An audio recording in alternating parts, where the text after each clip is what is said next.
Yes, unoye kugusuzangwa n'ikaze kwa ka subscribe kuri YouTube channel Era Nation TV takingira Rwanda inkuba ku butaka kandi bakora showbiz umwami mihanda inshuti ba diaspora n'abanyarwanda bari mu gihugu mo ndani nizera ko meze neza abanyarwanda kazi ni mutameze neza reka ngusabe kwihangana gusenga cyane gukora cyane no kwizera ejo cyangwa ejo bunde wabona ibihe bihindutse nawe ukitwa mwenye mari cyangwa se ukitwa tunga kashi cyangwa se kora ku mafaranga ukabyara mwe nongeye kwitereka kuri breaking muranzi yuko nge King Era iyo niteretse ukunguku magaze mbanje gukora iminota igera ku 10 yonyine bitewe n'amakuru ari maranyakamo cyangwa se bitewe n'imiriri miranyakamo mba nshaka kuza nkarekora cyangwa se mba nshaka kuza nkaha abanyarwanda bivuze ngo umuntu utarakanda subscribe umuntu utarabyonda kuri subscribe kuri YouTube channel Era Nation TV reka nkubwire ngo warahombye kandi ikindi kintu ntabwo uri muranshyigikira nk'umutaramo wanyu cyangwa se nk'umuhungu wanyu mwokabyara mwe n'amakuru agezweho yuko uwitwa John n'umuntu witwa Pazomani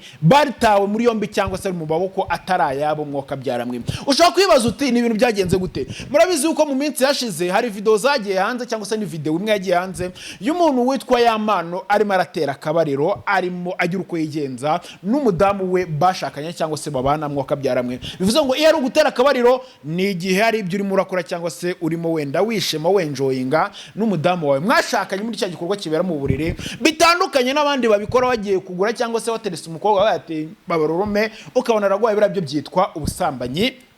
mwokabyara mwe iyo video rero imaze kujya hanze uwitwa Yampano yafashe ya mbere ahita ajyana ikirego muri rebo cyane yuko yari yamaze kwidekara cyangwa se no kwishinganisha mbere aho bamuhamagaraga bamubwira ati hari video igiye kujya hanze mu mezi atatashize uwitwa Yampano ubwo bajeskizo imipangu ubwo bitwa ba Godfather bavugaga ngo ari video umuntu witwa Yampano igiye kujya hanze y'ubwambure cyangwa se rukoza soni uwitwa Yampano uvuga ko yahise ajya kwishinganisha muri ribu anagaragaza umuntu ushobora kuzashyira no video hanze yavuze yuko umuntu ushobora kuzayishyira hanze ari umuntu witwa nde ari umuntu witwa Pazomani ariko no makuru umuntu washimangiraga avuga yuko video ihari yari umuntu witwa John ndaje mbabwira impamvu uwitwa John ari wabivugaga banavuga yuko ino video ari ukuntu ngo na papa cyangwa gashobora kuba yarabonyeho ama screenshot ibyo ntago mbizi neza ntago nabimye kuko ntago nari mari nibyo ngenda nkotenga mu nkuru zigiye zitandukanye ariko breaking ihari cyangwa se ikinzanye nka King Era ni ukubabwira yuko kano kanya ku munsi wo ku mugoroba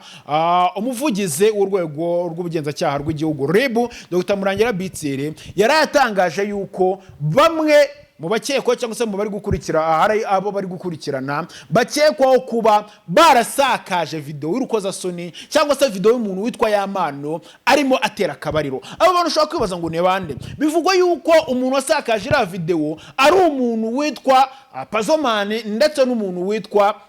Karisa John cyangwa se John ino video ushobora kwibaza uti kubera iki ari babiri batawe muri yombi cyangwa se kubera iki ari babiri barimo barakurikiranwa ubundi bivuga yuko ngo video yari itunzwe n'umuntu witwa Yampano nyirizina kuko nawe wayifatiye video yaje kuva muri telefone y'umuntu witwa Yampano ijya muri telefone y'umuntu witwa Pazomani ngivuye muri telefone y'umuntu witwa Pazomani yaruhukiye ku muntu witwa John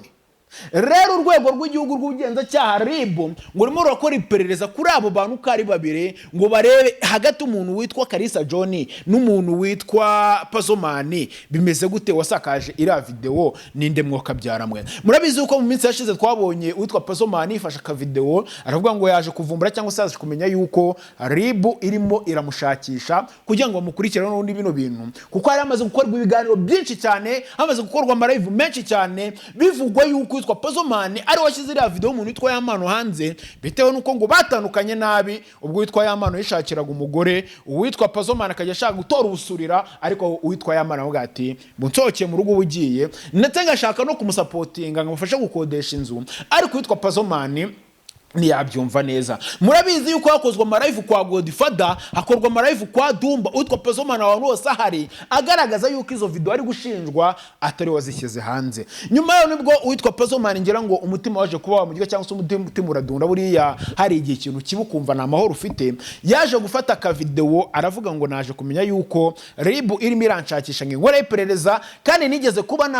gufungwa nzi uko bimera niyo mpamvu muri kano kanya ngiye gufata ya mbere nkijyana kuri RIB nkitanga bakankora iperereza bakakora iperereza basanga ndi umwere bakandikura mwokabyara mwe abantu bakavuga bati nago witwa Pazomani ari ushobora kubashyize mu majwi witwa John wenda ino video ikaba yaraturutse kwa Yampano ikajya kwa Pazomani akohereza uwitwa Kejoni mbibutse yuko uno ni umwe mu bapaparazzi twagize mu gihugu cyo mu Rwanda barenze bageraga hari ibyamamare bagusanga uri kunyara uri gusoba bagusanga wicaye muri toilette uri kwituma bagakamera cyangwa se bagafotora bakagenda bakaguta hanze. Nimba mwibuka akantu witwa Bruce Melody yigeze kuvuga ngo we na Majide Buraka bataragafata ngo bigeze kwigira inama ngo y'ukuntu ngo bagafata cyangwa se ngo bakora hit mu Rwanda ngo we na Majide Buraka ngo baragenda ngo banyara mu muhanda. Icyo gihe Kejoni yaricaga gakiza niwe wari umwami mu bijyanye na social media, niwe wa postingaga, niwe watangazaga iyo wasanga guhitwa Kejoni yakuvuzeho wabaga wabaye icyamamare wakajya bamagara ngo Kejoni ngo atonye ko turimo turanyara mu mihanda witwa Kejoni akabihora. Bivuze ngo rero abo nenshi wenda muri ino generation ntago muza bitwa ba Kejoni, ntago muri muza bitwa ba Patcote, ni bari ba Patcote, ntago muze nyine abo bantu ba kera, abo muzi ni ba Mideri, abo muzi ni ba Dumba, abo muzi ni ba Dekati, abo muzi ni ba Kasuku. Ariko najya ngubwira ngo uwitwa Kejoni ni umwe mu bapaparazzi twagize mu gihugu cyo mu Rwanda ndetse igihe kinini. Ikindi kintu uwitwa Kejoni nanone afite irindi zina rikomeye muri ino myidagaduro yacu mu Rwanda, kuko ni wa muntu usanga ari kumwe n'aba DJ Flix, ni wa muntu usanga ari kumwe n'ibyamare bigiye bitandukanye, ni umugabo nyine ukunda kwa yambara ingofero izengurutse ukuntu nyine za ngofero zitari igikenga ariko ziba zizengurutse ukuntu wifitiye ubwanwa bwinshi mwuka byaramwe. Ubwo ndimo ndasobanurira new generation cyangwa se urubyiruko rw'iki gihe abantu batazi uwitwa Kejoni mwuka byaramwe. Bivuze yugaru bivugwa yuko rero uwitwa Kejoni cyangwa se Kalisa John nawe ari mu bari gukorwaho iperereza. Ubwo niwe n'umuntu witwa Pazomani ndetse akaba bikekwa yuko witwa Pazomani arushaho ko yatanze uwitwa Kejoni avuga ati nge niwe wenyine nahaye video wenda arayitunga, ariko mu bayisakaje sindimo wasanga wayisakaje ari umuntu witwa Kejoni. Urumva ni nko gufata amabanga bakagenda ukayabitsa akasuku. Ubukoze iki? Ubu yamenye. Bivuze ngo wasanga uwitwa Pazomani ari wafashe video ya Kejoni, ariko mu basakaje video ugasanga wenda ari Kejoni wayisakaje. Bivuze ngo nagushaka kuzana ngo bihamye cyangwa se ngo bivuge weruye ngo uhamye cyangwa se ngo ushinje, cyane yuko wenda urwego rw'igihugu rw'ubugenzacyaha REB rukiri gukora iperereza kandi turabizera n'abagabo b'intware ntabwo bazi icyo bakora. U Rwanda dufite iperereza rinyuze mu cyo kandi ryanyaryo rikora mwuka byaramwe. Bivuze ngo baraza kumenya ukuri kwa nyako ngo nuko cyane ko abantu benshi barimo baratunga gatoke umuntu witwa Pazomani avuga ati wagiriye ishyari witwa Yampano ndetse mutandukanye ushaka kumwihimurayo, niyo mpamvu ino video wagize gute wayisakaje uyishyira hanze mwuka byaramwe. Nayo makuru narinzanye niyo breaking narinzanye, ni ibyo ngibyo nta bindi, nayo makuru mukande subscribe kuri no YouTube channel. Namwe nge mbona ari ku rukundo rwanyu kuza nkivovota, hari naho nge mbona bavuga ngo mvuga gake ngo ibicanshwe barimo bigenda binceka cyangwa se nicira. Ibaze nyine